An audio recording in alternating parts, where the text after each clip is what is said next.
जो trophoblastic sales हैं वो शुरू में क्या कर रहे होते हैं कि ये जो स्पायरल आर्टरीज बन रही हैं। अच्छा, इस डायग्राम में सबसे इंपॉर्टेंट बात, जो ब्लू वाली हैं वो आर्टरीज़ हैं, जो रेड वाली है वो वेन है। ठीक है, जो आर्टरीज़ है स्पायरल आर्टरीज़, उनको वो इन्वेट करता है ट्रोफोब्लास्टिक सेल्स और उनके अंदर एक प्लग की फॉर्म में मतलब उनको बता देता है वो जाके कि ना सिर्फ मैटरनल ब्लड को आने देना है। अभी मैटरनल ब्लड का फ्लो नहीं हमने शुरू किया, अभी सिर्फ उन्हें एंटर होने दो। ठीक है, तो वो सिर्फ उन्हें एंटर होने देता है। इंटरविलर स्पेस में ब्लड अभी आ सकता है, अभी फ्लो नहीं हो सकता इनिशियली, शुरू में। ठीक है, इसके नतीजे में ये होता है कि हमारे पास कोई भी नेगेटिव ऑक्सीजन ग्रेडियंट वो हमारे पास नेगेटिव ऑक्सीजन ग्रेडियंट बनता है। हमारे पास ऑक्सीजन लेवल अर्ली स्टेजेस में फीटस के अंदर एलिवेट नहीं होते, क्योंकि अगर एलिवेट हो जाए तो हमारे पास डेवलपमेंटल एबनॉर्मेलिटीज़ प्रोड्यूस हो सकती हैं। लेकिन 11 to 14 वीक में हमारे पास ये प्लग जो होता है ये प्लग्स ब्रेक डाउन होने लग जाते हैं और मैटरनल जो तमाम ब्लड है फ्लो करने लग जाता है। ठीक है, और ऑक्सीजन की कंसनट्रेशन तब इंक्रीज़ होती है। ठीक है, अब हमारे पास 11 to 14 वीक की अगर हम बात करें तो इंटरवेलर स्पेस ऑफ प्लेसेंटा जो है इसके अंदर मैटरनल ब्लड होता है वो इस तरह फ्लो कर रहा है। ठीक है, आराम से। और ये जो स्पेस सारी है ये लेक्यूने से ड्राइव है।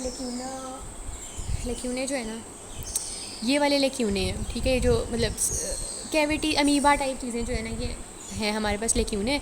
इन्होंने फ्यूज़ करना और इन्होंने एक तरह तमीज़ से अरेंज होना है ना, तो फिर हम उसे कहते हैं कि ये उन्होंने बना दिए हैं हमारे पास इंटरवेलर स्पेसेस। इंटरवेलर स्पेसेस के अंदर अब ब्लड होगा।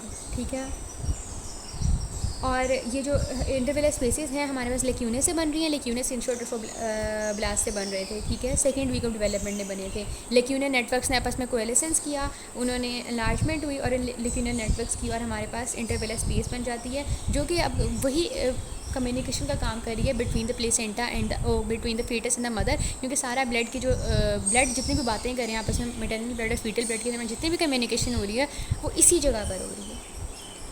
अच्छा, उसके बाद हमारे पास स्पायरल आर्टरीज़ की उन्होंने बात की भी है कि वो डेसिडुआ बेजालिस के अंदर एंटर होती हैं।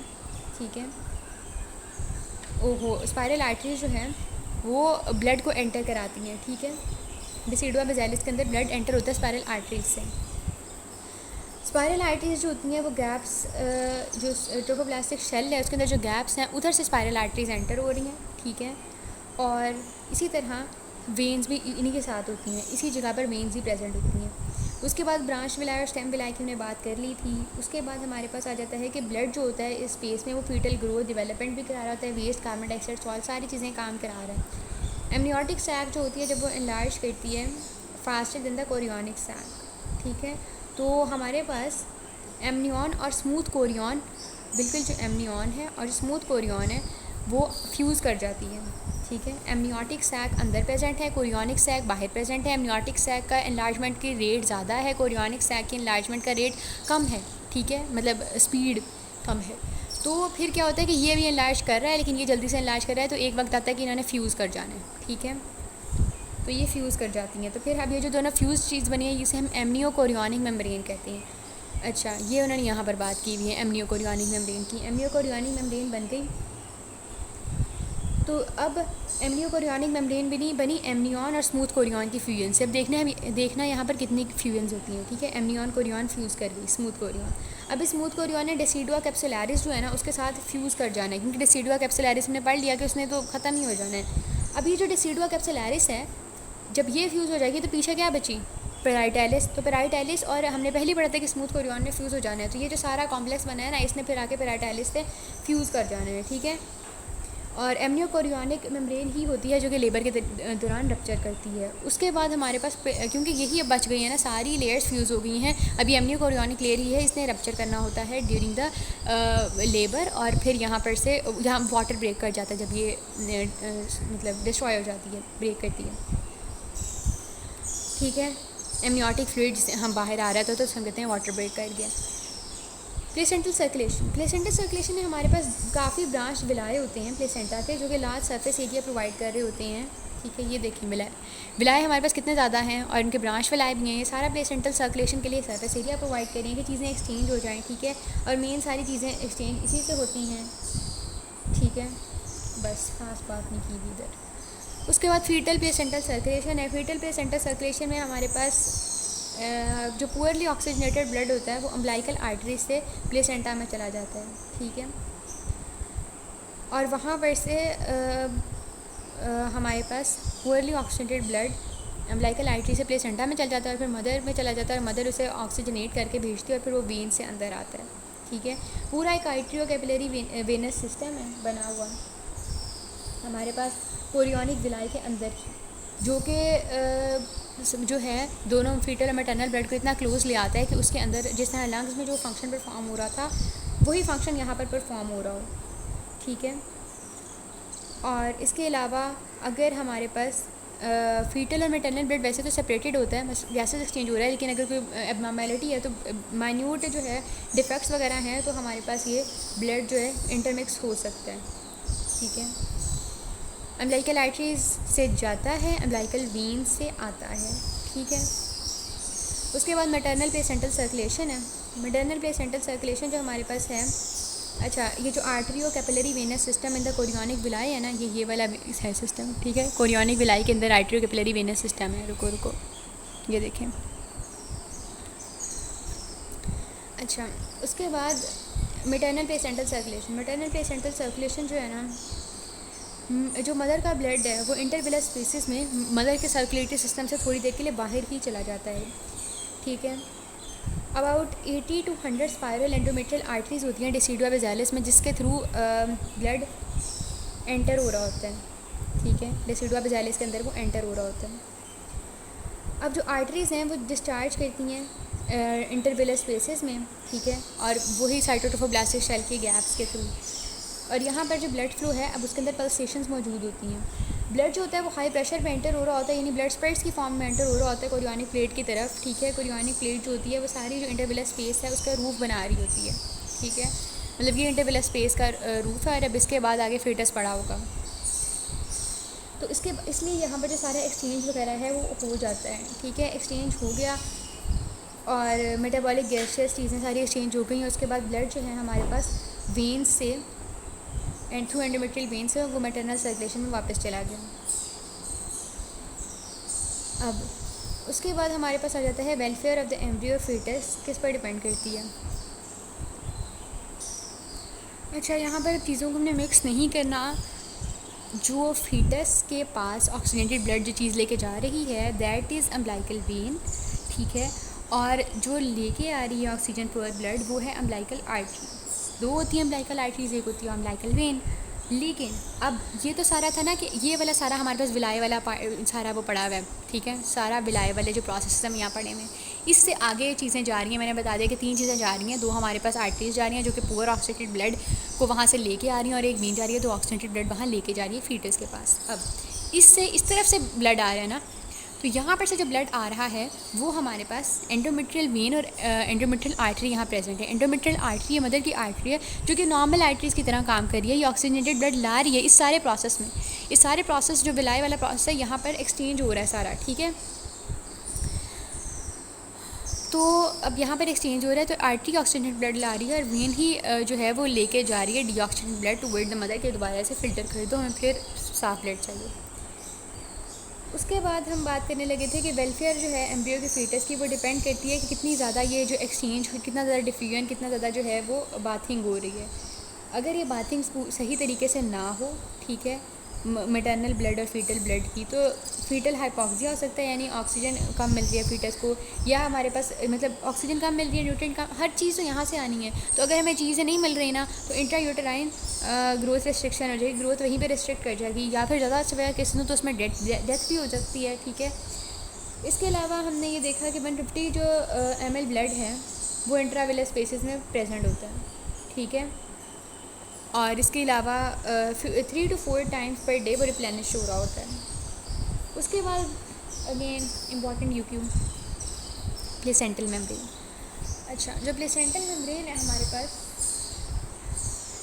ये कंपोजिट स्ट्रक्चर होता है और इसके पास तमाम डिफरेंट लेयर्स होती हैं, ठीक है। ये मैटरनल फीटल ब्लड को सेपरेट कर रहा होता है। अप्रॉक्सीमेटली अगर हम 20 वीक्स की बात करें तो प्लेसेंटल मेम्ब्रेन जो होती है इसके पास 4 लेयर्स होती हैं, syncytiotrophoblast, cytotrophoblast, connected tissue of the villi, और एंडोथीलियम जो है फीटल कैपिलरीज़ की एंडोथीलियम, ठीक है। लेकिन अगर 20 वीक के बाद की बात करें, आफ्टर 20th वीक की बात करें, तो हमारे पास सेलुलर चेंजेस आ जाती हैं विलाय के अंदर, साइटोट्रोफोब्लास्ट की विलाय के अंदर, और साइटोट्रोफोब्लास्ट की जो विलाएँ होती हैं वो एट्यूनिएटेड यानी वो ऑलमोस्ट एवेस्कुलर और डीजनरेशन की तरफ जाना स्टार्ट हो जाती हैं, एवेस्कुलराइजेशन उनकी स्टार्ट हो जाती है और साइटोट्रोफोब्लास्ट सेल्स जो होते हैं वो डिसअपेयर हो जाते हैं। ठीक है, अब सिर्फ सिंक्शोट्रोफोब्लास्ट का वो पतला सा एरिया बच गया है, साइटोट्रोफोब्लास्ट सारे डिसअपेयर हो गए हैं। ठीक है, अब प्लेसेंटल मेम्ब्रेन्स जो है वो 3 हैं। ठीक है, अक्सर जगह पे 3 है, जहाँ जहाँ डीजनरेट हो गया वहाँ पर 3 है, कहीं कहीं 4 भी प्रेजेंट हैं। ठीक है, लेकिन अक्सर जगह पे 3 है। अब इससे क्या फ़र्क पड़ा, इससे ये फ़र्क पड़ा कि अब जो सिंक्शोट्रोफोब्लास्ट है और एंडोथेलियम है उसका डायरेक्ट कॉन्टैक्ट हो गया। ठीक है, अभी जो डायरेक्ट कॉन्टैक्ट हुआ है इसे हम कहते हैं वेस्कुलो सिंक्शियल प्लेसेंटल मेम्ब्रेन, क्योंकि सिंक्शोट्रोफोब्लास्ट और एंडोथेलियम का डायरेक्ट कॉन्टैक्ट हो गया है तो वेस्कुलो सिंक्शियल प्लेसेंटल मेम्ब्रेन कह दिया। ठीक है, इस प्लेसेंटल मेम्ब्रेन को कभी कभी मतलब मिसप्रोनाउंस किया जाता है एज प्लेसेंटल बैरियर, जो कि नहीं कहना चाहिए, इनअप्रोप्रिएट टर्म है, क्योंकि कुछ ही सब्सटेंसेस हैं जो इस बैरियर को क्रॉस नहीं कर पा रहे, वरना हर चीज़ तो जा रही है, हर इंपॉर्टेंट न्यूट्रिएंट तो पहुंच रहा है। कुछ ही सब्सटेंसेस हैं जो क्रॉस नहीं कर पा रहे और वो भी अपने साइज़ की वजह से क्रॉस नहीं कर पाते, जैसे हेपेरिन है वो क्रॉस नहीं कर पाता है, हेपेरिन क्रॉस नहीं कर पाता। ठीक है, जो कि ब्लड कोएगुलेशन में रोल प्ले करता है, कि हमने पढ़ा हुआ है। ठीक है, इसके अलावा कुछ मेटाबोलाइट्स, टॉक्सिन्स और हार्मोन्स वगैरह भी होते हैं जो कि मेटर्नल सर्कुलेशन प्रेजेंट होते हैं, लेकिन वो क्रॉस नहीं कर पाते, लेकिन अक्सर ड्रग्स क्रॉस कर भी लेती हैं। ठीक है, जिससे हमने पढ़ा था कि काफ़ी एबनॉर्मेलिटीज़ प्रोड्यूस होने लग जाती हैं इनके, वो क्रॉस कर लेती हैं प्लेसेंटल बैरियर। ठीक है, उसके बाद हमारे पास आ जाता है कि जैसे जैसे प्रेगनेंसी एडवांस करती है तो प्लेसेंटल मेम्ब्रेन्स प्रोग्रेसिवली थिन से थिन होती जाती हैं। ठीक है, और यानी जो ब्लड का कांटेक्ट है, जो हमारे पास दोनों ब्लड कम्युनिकेशन कर रहे हैं उनकी कम्युनिकेशन बेहतर से बेहतर होती जाती है जैसे जैसे प्रेगनेंसी प्रोसीड करती है। थर्ड ट्राइमेस्टर की बात करें तो हमारे पास सिंक्शोट्रोफोब्लास्ट के गिर्द मल्टी न्यूक्लिएटेड प्रोट्रूजन्स प्रोड्यूस होती हैं, जिन्हें हम सिंक्शुअल नॉट्स कहते हैं। यहाँ पर ये जो हैं ये सिंक्शुअल नॉट्स हैं। ठीक है, अब ये जो सिंक्शुअल नॉट्स हैं ये वहाँ से टूटती हैं, इंटरवेलस स्पेस से मैटरनल सर्कुलेशन में जाती हैं, मदर के लंग्स में चल जाती हैं और वहाँ पर ये नॉट्स जो है वहाँ पर लॉज हो जाती हैं लंग्स की कैपिलरीज़ के अंदर, जो कि नहीं होना चाहिए। ठीक है, तो वहाँ पर जो है ना लोकल एंजाइम एक्शन होता है और इनको डिस्ट्रॉय कर दिया जाता है बाय मदर। लेकिन जब प्रेगनेंसी का एंड हो रहा होता है तो वहाँ पर हमारे पास विलाई के ऊपर विलाई की सरफेस को थिक कर दिया जाता है।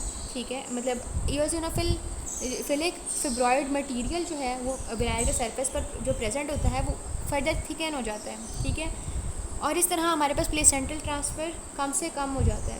ठीक है, क्या यानी ये जो है ये जो हमारे पास सिंक्शुअल नॉट्स हैं ये ट्रांसफ़र करके मदर के लंग्स में ना जाएं, ये ट्रांसफ़र कम से कम हो जाता है। प्लेसेंटा के फंक्शंस अगेन इम्पॉर्टेंट हैं। अब इसके फंक्शन में सबसे पहले मेटाबॉलिज्म आ जाती है, जिसमें सिंथेसिस ऑफ ग्लाइकोजन और lipids, transport of gas and nutrients, secretions हैं तो वो हमारे पास HCG की सिक्रीशन और डिफरेंट हार्मोन्स की सारा आगे आ रहा है, प्रोटेक्शन और एक्सक्रीशन।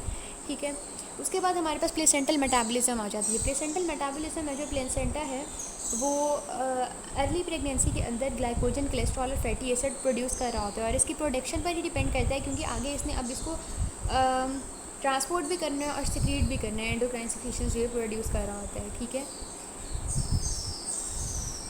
नेक्स्ट पेज पे आ गए हम।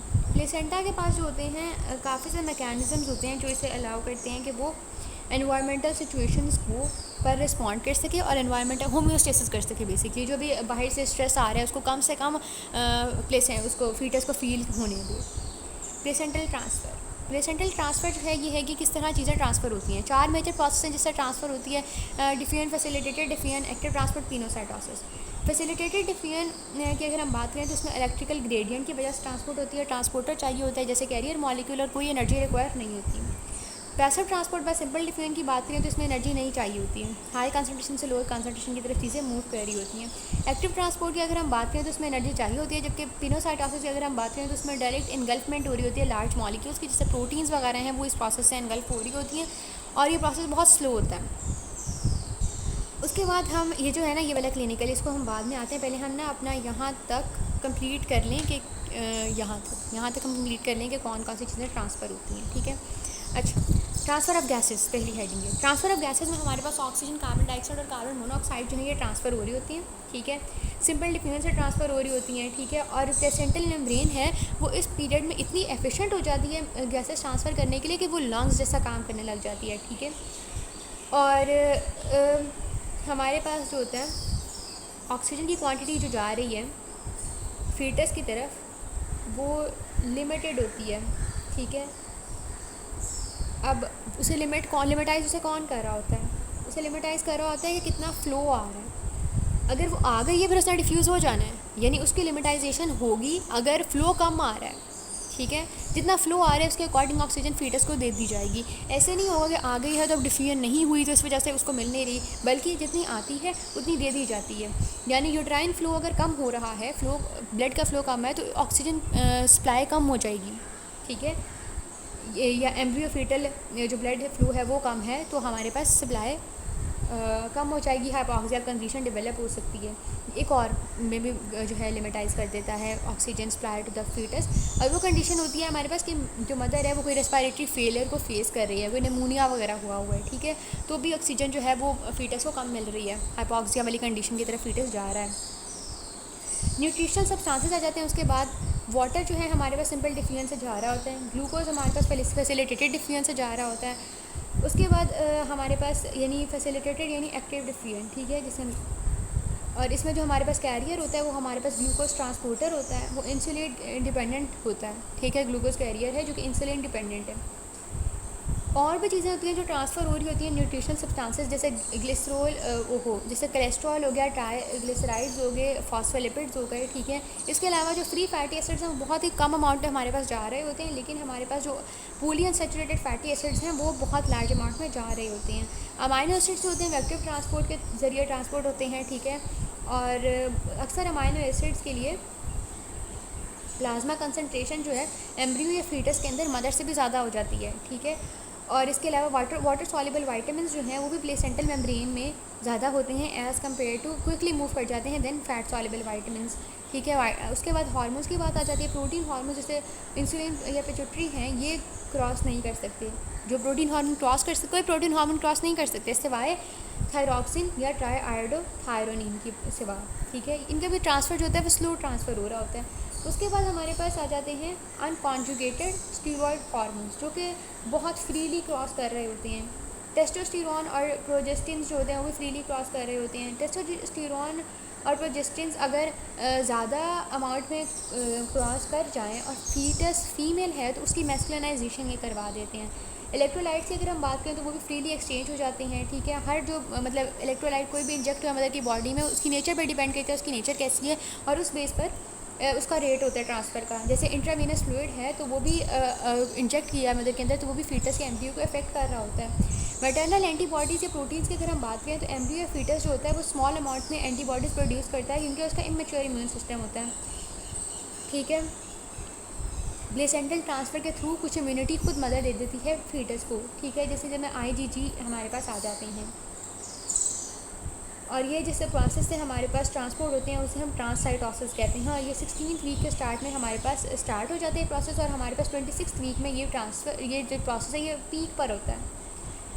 बर्थ में जो है हमारे पास IgG की कंसनट्रेशन फीटस के पास जो होती हैं वो ज़्यादा होती हैं as compare to the concentration of IgG जो कि मदर के पास है। इसके अलावा जो मदर एंटीबॉडी जो फीटस को दे देती है तो काफ़ी डिजीज़ के ख़िलाफ़ फीटस में वो इम्यून हो जाता है। अब उनको वो डिजीज़ कुछ भी नहीं कह सकती उसको, ठीक है। मतलब काफ़ी हद तक इम्यूनिटी उसमें आ जाती है। इनमें हमारे पास डिफ्थीरिया, स्मॉल पॉक्स और मीज़ल्स हैं। कुछ डिजीज़ हैं जिनके लिए इम्यूनिटी नहीं प्रोड्यूस कर पाता वो, ठीक है, मतलब वो एक्वायर नहीं कर पाता इम्यूनिटी। इसमें हमारे पास वूपिंग कफ आ जाता है, चिकन पॉक्स आ जाते हैं, ठीक है। इसके अलावा ये बात यहाँ पर एंड हो गई। एक और बात इंपॉर्टेंट कि आयरन किस तरह ट्रांसफ़र होता है। ट्रांसफेरेंट प्रोटीन है मैटरनल प्रोटीन जो कि आयरन लेके जाती है एम्ब्रियो फीटस तक, ठीक है। और प्लेसेंटल सरफेस पर इसके रिसेप्टर होते हैं कि आ जाओ, ठीक है। मतलब वो पहले इंतज़ार कर रहे होते हैं इसने रिसेप्टर्स करे कि अभी ट्रांसफेरेंट आयरन लेके आनी है तो हम उससे ले लेंगे। इसके अलावा यूरिया जो कि प्रोड्यूस होता है लिवर में और यूरिक एसिड जो होता है वो भी प्लेसेंटल मेम्ब्रेन से सिंपल डिफ्यूजन से चला जाता है, ठीक है। और इसके अलावा कॉन्जुगेटेड बिलिरुबिन जो कि फैट सॉल्युबल है वो भी आराम से गुजर जाता है, ठीक हो गया। उसके बाद हमारे पास ड्रग्स और मेटाबोलाइट्स आ जाते हैं। कुछ ड्रग्स होते हैं जिनका इफ़ेक्ट होता है, ठीक है, और कुछ ड्रग्स होते हैं जिनका इफ़ेक्ट नहीं होता या इनडायरेक्टली इफ़ेक्ट होता है, लेकिन कुछ ड्रग्स तो बिल्कुल डायरेक्टली जाके इफ़ेक्ट कर रहे होते हैं और उसके बाद वहाँ पर तबाही भी मचा रहे होते हैं। अच्छा, हमारे पास ड्रग्स का इफ़ेक्ट जो होता है मतलब यहाँ पर उन्होंने बात की हुई है, जो सारी ड्रग्स जो है जितनी अमाउंट पहुँच रही है वो मैटरनल ब्लड लेवल पर या ब्लड फ्लो पर डिपेंड करती है। सारे जो मेटाबोलाइट्स या ड्रग्स होते हैं वो क्रॉस करते हैं बाय सिंपल डिफ्यूजन, ठीक है, लेकिन इसमें एक्सेप्शन आ जाती है जो अमाइनो एसिड से रिजेम्बलेंस रखते हैं ना, वो सिंपल डिफ्यूजन से क्रॉस नहीं कर सकते।